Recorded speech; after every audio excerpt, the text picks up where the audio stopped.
Happy Monday, everybody. Hope you all had a great weekend and are having a great day. Thanks for stopping by. Also, check out my YouTube music channel. I'm Jamie Totten, and this is Here's the Thing. So, today, a little NFL. Um, of course, the election watch for sure.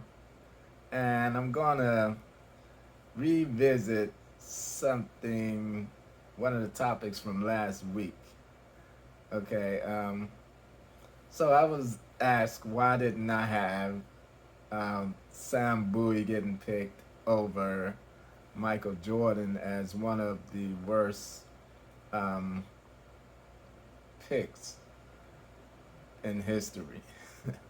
Well, for one thing, Sam Bowie, he didn't get picked number one. He got picked number two.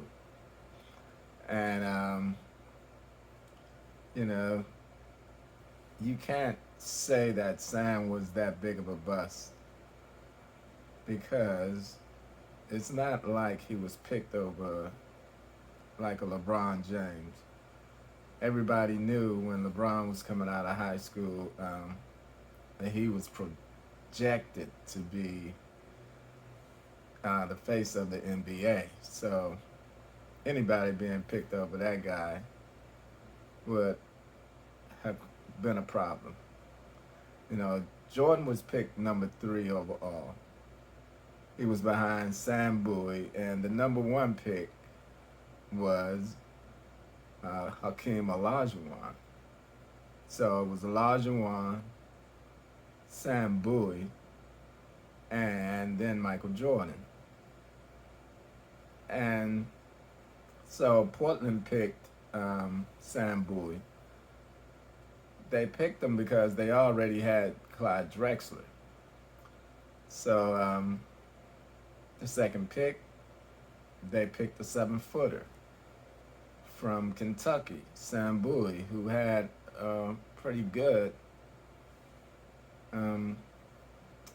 college career.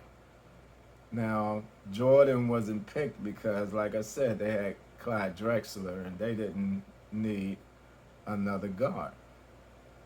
So, that's how that happened. But then, Mike grew up, took his bumps and bruises along the way. And we know about that story. Now, we saw how it started and how it ended. It ended with a lot of people calling Michael Jordan the GOAT.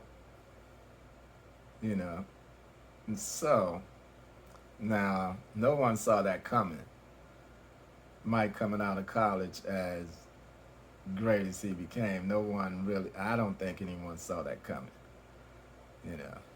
So with hindsight being 2020, there's no doubt not picking Jordan number 1 overall over anybody back then, well, would have been a big mistake. Probably one of the worst picks of all times. Someone being picked over Jordan. But we didn't know Jordan was going to be Jordan. Like when the other greats came into the league, Kareem, we knew what Kareem was going to be. Magic, we knew what Magic was going to be. Bird, we knew what they were going to be. So, anybody being picked over those guys wouldn't have been a good pick. So that was my reason for leaving Jordan off that list. Not because he was not worthy of being a number 1 pick, but no one saw that coming. So, we all know how people feel about Jordan. He's either the GOAT to some or he's number 2. So, let's get into a little bit of football. The game of the week. My game of the week. Ravens versus the Cowboys. Lamar and the Ravens go to Texas with the 0-2 record. Yes, no one saw that happening. You know, Cowboys are 1-1. First half, all Ravens, taking a 21-6 lead at the half. Lamar Jackson was 10 for 11 for 161 yards, and he ran for 39 yards. You know, he threw for one touchdown, and he ran for one touchdown in the first half. In the first half, Dak was 12 for 20, 140 yards, and he had 6 rushing yards.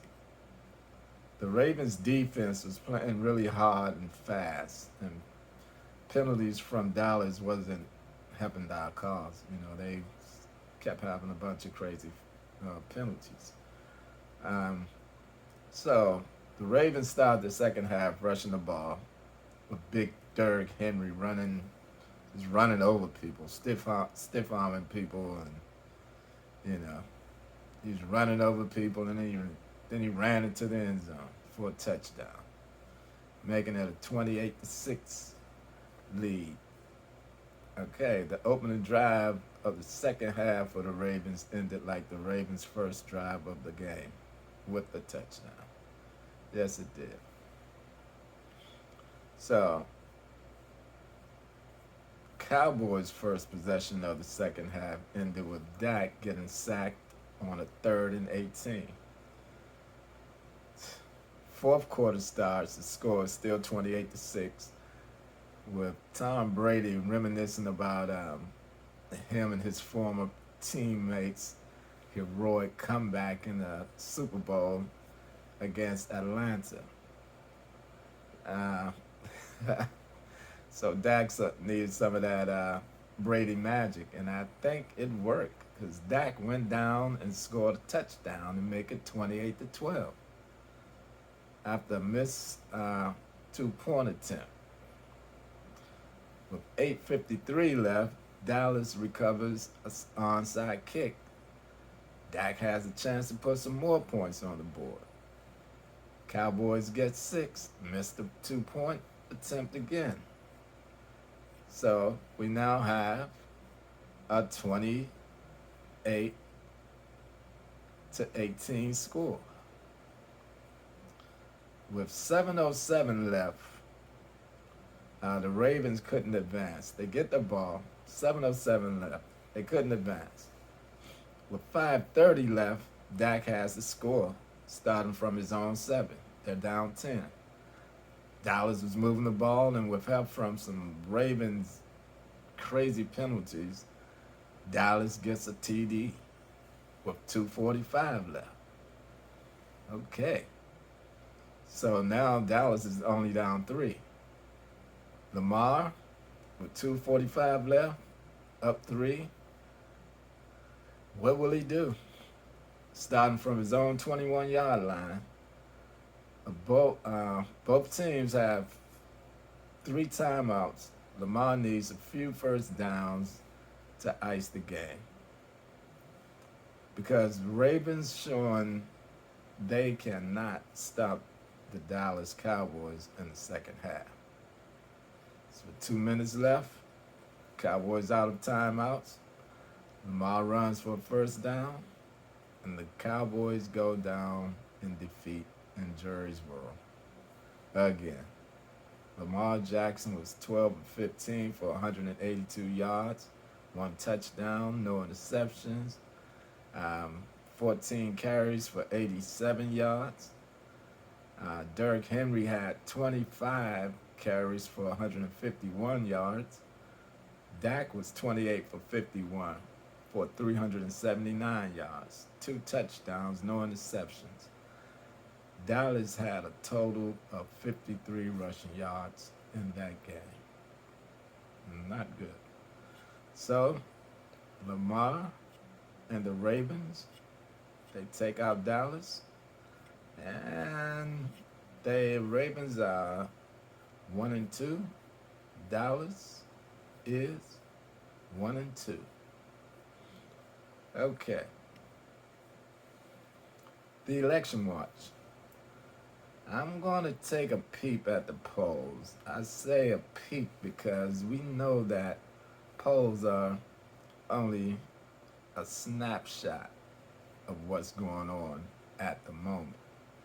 It doesn't mean that things can't turn around on a dime with some misinformation, false accusations, and, people just straight out telling lies, you know. But according to the NBC poll, Vice President Harris is up 5 points for overall likely voters. Okay, let's celebrate that for 5 minutes and then keep it moving. Democrats are the underdog in this race. Don't forget it. Don't get it twisted. There's a lot of wheeling and dealing going on in a lot of states, aimed mostly at suppressing the votes. So check to see if your state is having now early voting, and if they are, should take advantage of it. I plan to. So, thank you for stopping by, and I will see you tomorrow. Peace.